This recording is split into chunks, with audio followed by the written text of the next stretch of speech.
Now, what happens when you take people who have a true understanding, love, and appreciation for Star Wars, and you give them a $100 million budget for an 8-episode first season of a series, and you set it a few years after the end of Return of the Jedi, and then in the trailer, you show the fans you're not afraid to embrace prequel-era material?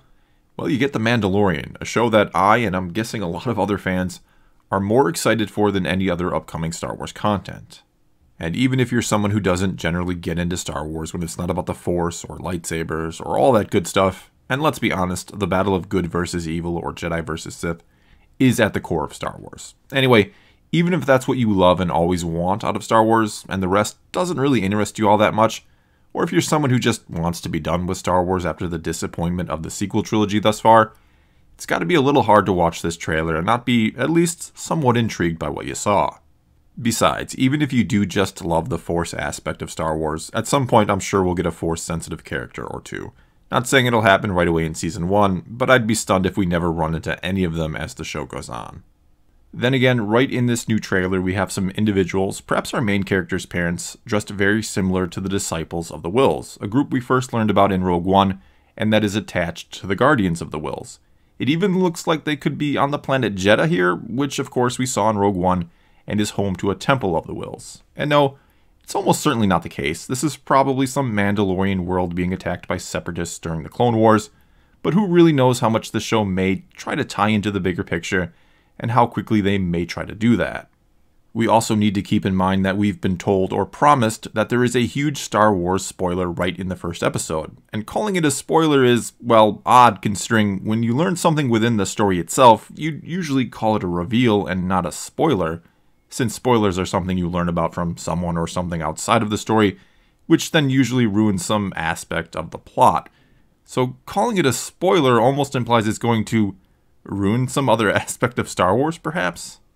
Anyway, whatever this spoiler is, apparently they're going to great lengths to keep it a secret. Even when showing the first episode of the new series to the media, they only showed them the first half hour, as to not let the big secret potentially get out early. Now, my first guess as to what it might be is something like us learning Boba Fett is still alive, that he survived the Sarlacc pit. Or maybe it's the opposite and we'll learn that, yes, he really is dead, even though we should probably assume he is dead after what happened to him in Return of the Jedi. But one reason to doubt this is he did come back in the EU, and it's also been shown in the new canon that someone found his armor, though no mention of what happened to Fett himself. And well, there's also the fact that these days, old villains are coming back left and right, so why not Fett too?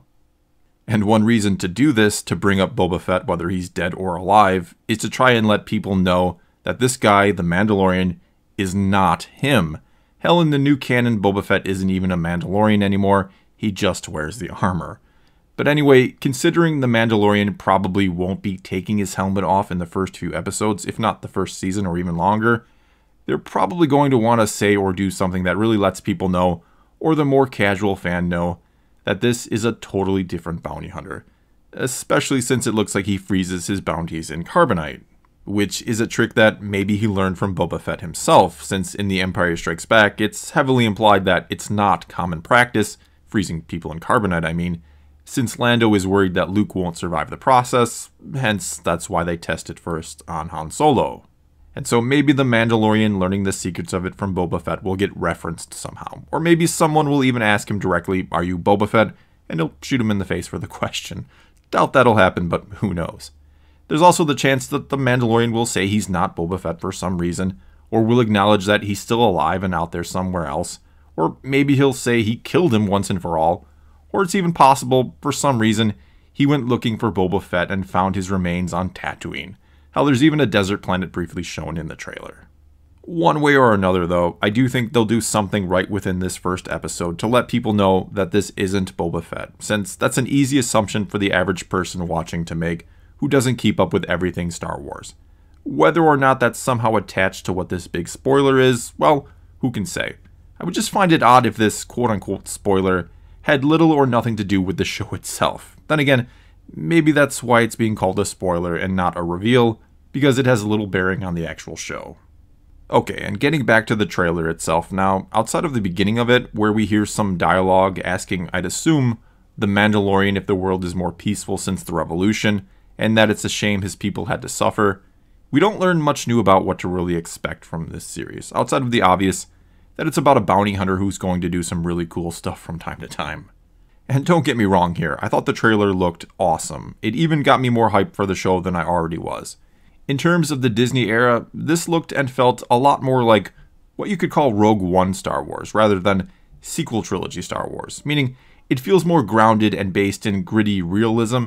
It feels more like pure science fiction with a touch of magic behind the scenes, you could say, whereas the sequels, obviously, have the Force or magical part right in your face, which makes everything about the story feel more out there and fanciful, or like it's pure fantasy-based, you could say.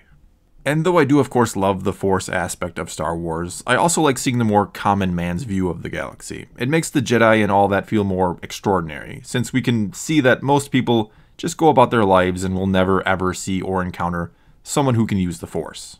It also helps explain why people might actually believe the stories about them turning on the Republic at the end of the Clone Wars to be true, and why the Jedi were so quickly forgotten by most after that, or why they believed Imperial propaganda, you could say. The Jedi and all of that are so far away and distant to the average person in the galaxy that it's easy to believe it was all just a myth. It was also again so nice to see in this trailer so many aliens, and some recognizable species as well. As I've said before, the sequel trilogy makes it feel like it's a human galaxy that also happens to have some aliens here and there. This show already gives me the feeling that this is a galaxy full of aliens, and humans just happen to be inhabiting it as well.